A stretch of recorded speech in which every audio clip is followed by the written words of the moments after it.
Welcome to my YouTube channel. If you enjoy these videos, please click the like and subscribe button and click the little bell if you want to be notified of future videos. Now, I want to thank one of my subscribers for getting me into this case. My God, this took up like the majority of my day just to do a little bit of research. I don't like to do a lot of research because I really like to let the cards tell the story. But let's go ahead and introduce you to James Michael Francke. And this was more than 30 years ago. Oregon's prison system director was found brutally slain outside his office at the Dome building. Here's the Dome building. Okay. So, what happened to this guy?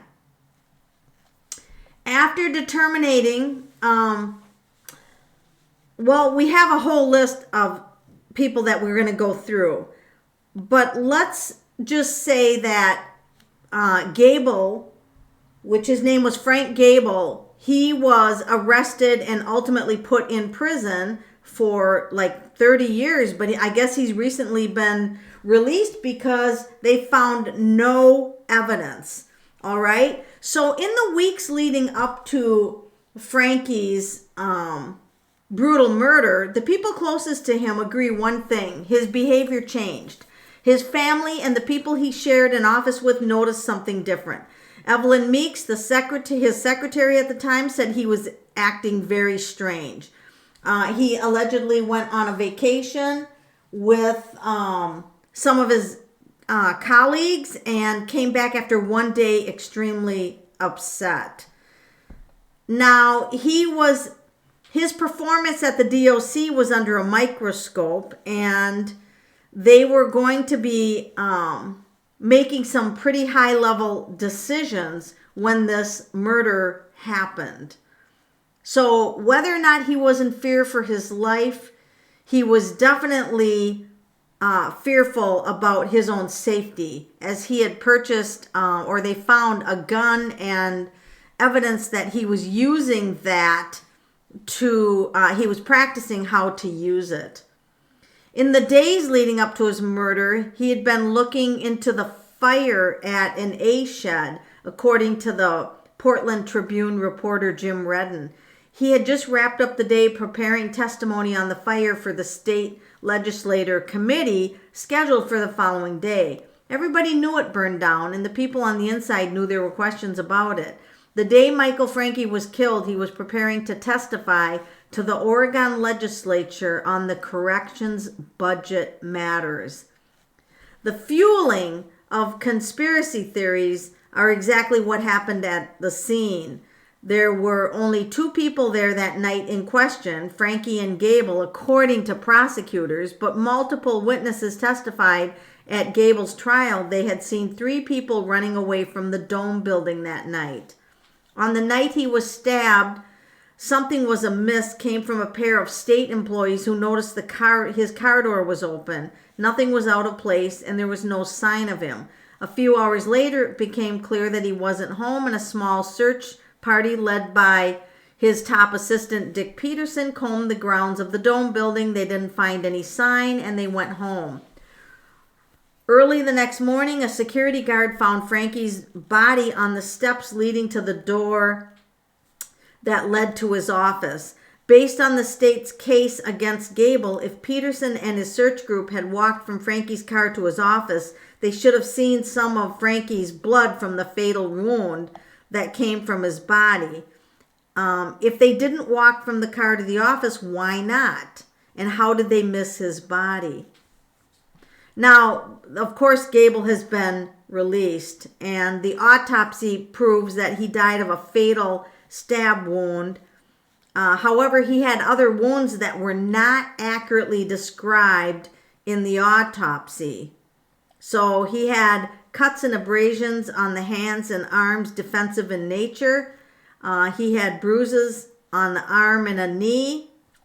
Insisted that these weren't flailing stab wounds by someone trying to get away. So this is very interesting. and they were not addressed in the autopsy.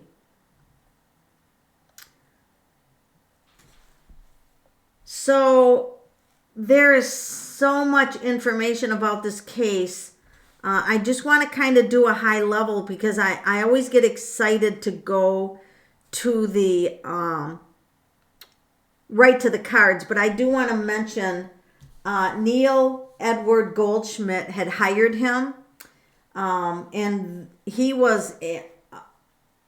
has a whole story himself. He was a politician for 30 years, but he resigned after admitting he had sex with a younger girl. She was actually 13 years old and repeatedly raped. So this is the guy that hired Francke, but of course Francke wouldn't have known any of that. And then Timothy Natividad is very interesting. He was a 24-year-old meth dealer with a violent streak, and Melody Garcia, his girlfriend, said that he came home and said, does she know anyone who would commit a murder? And also she noticed that he had a wound on his leg, allegedly, after the murder happened. Well, amazingly, 2 weeks after the murder, this Timothy was shot by the girlfriend and killed. Okay, can we all believe that? I don't know. There's so many fishy things to this thing. And then there was a Johnny Kraus who confessed to the killing, and it was never allowed, and he died shortly after being released in 2013. I'm not sure what killed him. I was trying to find out, and people are asking what killed him. So it's very interesting. And at the time his name came up, he reached out to investigators a few months after the murder, and he told police he was there the night Francke was killed and had seen a group of Mexicans attacking him. But nobody believed that. So we continue down.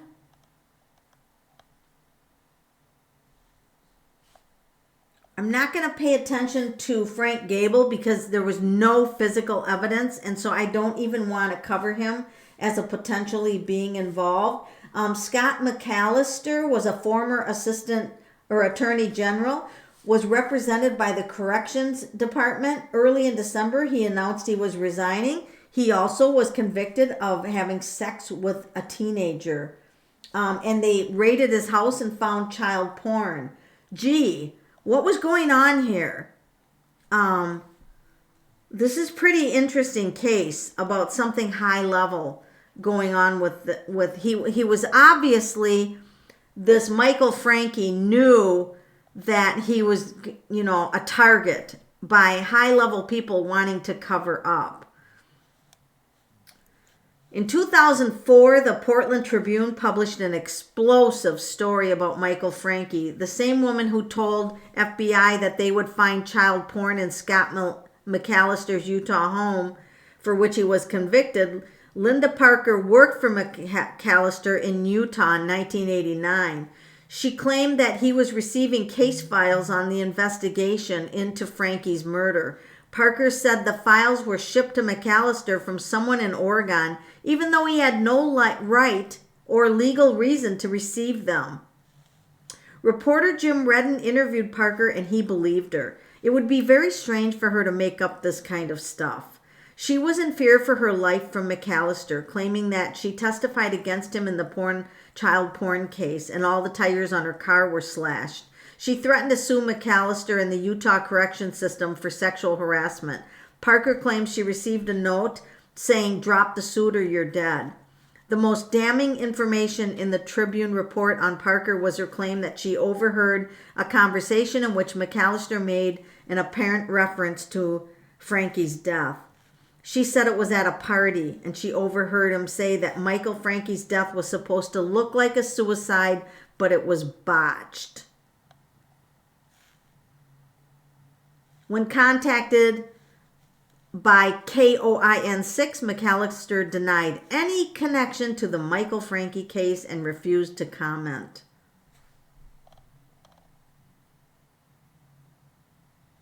So, do you need to know any more? Or shall we go to the cards? This is still, by the way, no justice has been served since this case.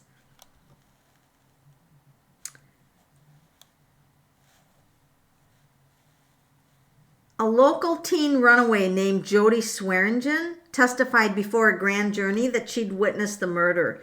Police reports indicate she identified Gable, but she later recanted and said that it was another drug dealer, Timothy Natavad, that was the murderer.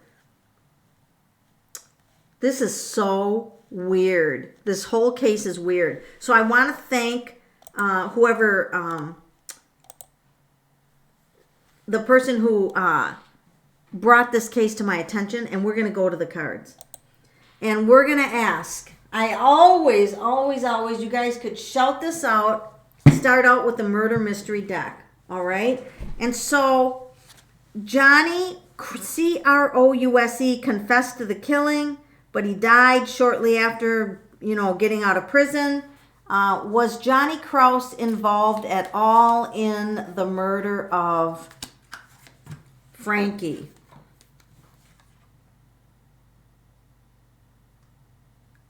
Oh, wow. This is definitely, there's deception going on.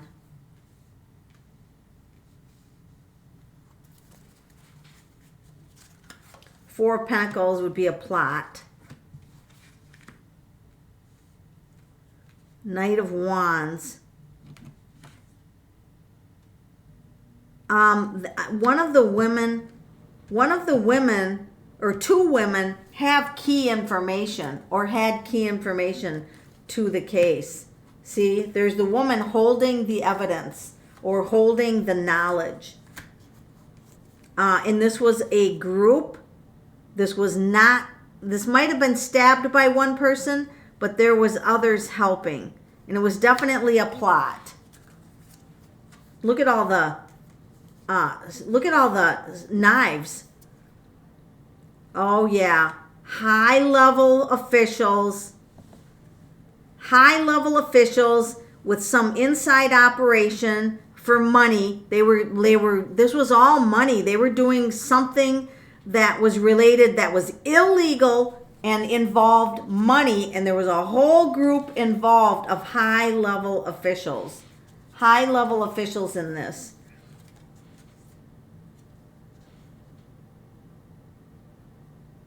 Yeah, see the group, and see them all cloaked. They want to remain hidden. So Johnny Crouse may have had some knowledge about this. He may have had some knowledge about it. I can ask my go-to deck. What do we need to know about Johnny Crouse's actual involvement in the murder?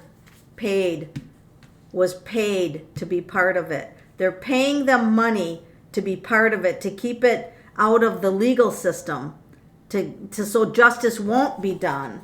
Okay? And we don't need to ask about Frank Gable because obviously there was no evidence, and I don't feel any kind of hit that he had anything to do with it.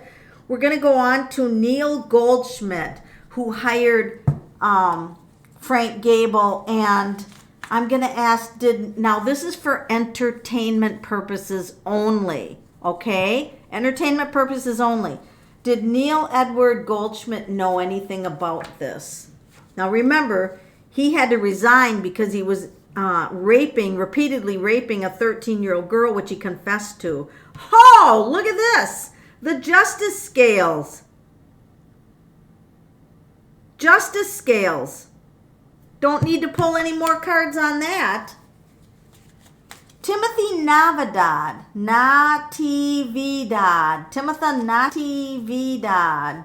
Was he involved in this? Oh, he might have been the one that actually did it. There's the angel of death. Here's the building. Look at this. You're seeing the building? He was sneaking up on it. He's got the angels of death behind him. See the building? See the building? Oh my God. Let me look at that building again. The dome building. And look at this. He was stalking the building. I think this is just entertainment purposes only. I think Timothy was one of them. And it makes sense that they took him out 2 weeks after the murder so that he, in case he would give information. So while we're on him, did the girlfriend actually shoot him or was she set up?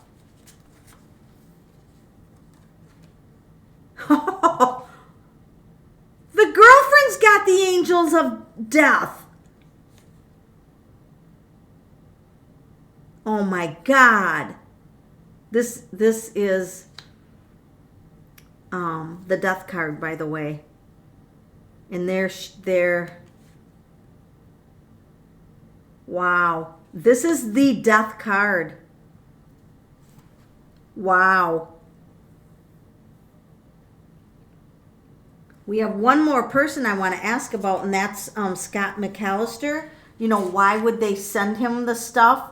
And then, he also was convicted of, I wonder if there was a human trafficking, sex trafficking ring going on, because it just seems like there's more than just a drug ring going on. But Scott McAllister, was he involved in any way in this? Not, in any way.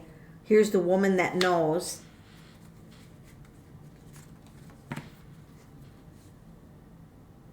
Oh, fuck!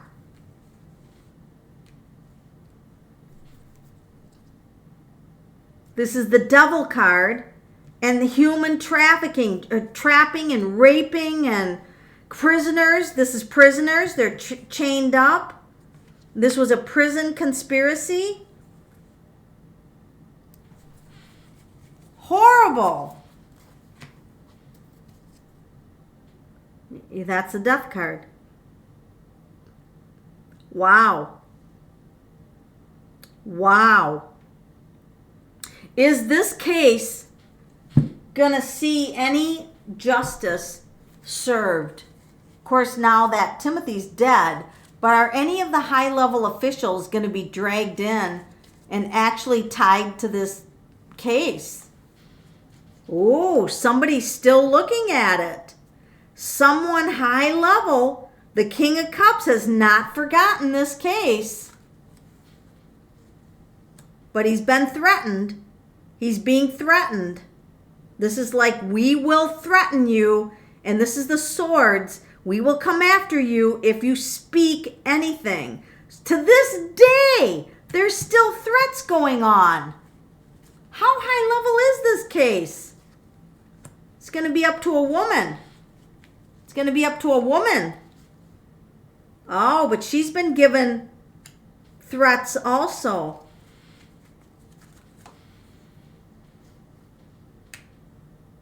Wow. Put some sacred geometry on this, because this person wants to speak the truth. And let's put infinity symbol on the woman for divine protection, and she's holding a pentacle for divine protection, that justice be served. Justice be served in this case, because it's never too late. It's never too late to solve a case. What's going to be the outcome of this case? Judgment Day. Judgment Day. Where they're going to come out of the box. Wow. And this is a high level card. It's a major arcana. Holy shit.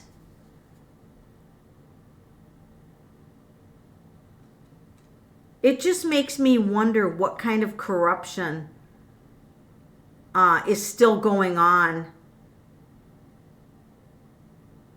Because this is a lot of threats. This is how they retain their power is by making threats, death threats to anyone who to keep justice from being done, from being served.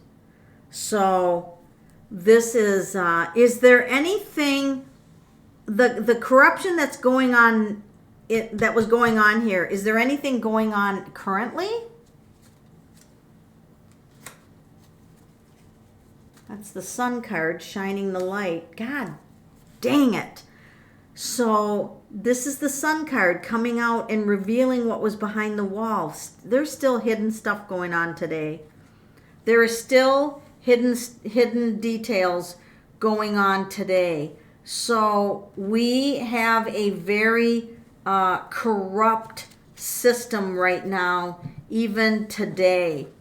So one of the things that I want to do to end this session is I actually want to communicate, if he's willing, I want to communicate with the cards to James Michael Francke if he wants to come forward. Do you, James Michael Francke, do you want to come forward and speak, just to give him a voice? Look what he comes forward with. He wants justice. He wants justice. Do you feel that justice will be served? Oh, wow. Something to do with timing. Oh, what are you doing on the other side? He doesn't want to say what he's doing, but it's going to be powerful. Oh my God, both aces. He's actually reaching out from the spirit world, and look at the pentacle. Look at the pentacle. He's actually going to be able to have an influence on physical life from the spirit world. He sends a lot of love to people. He's like, I was a loving person. I was a loving person.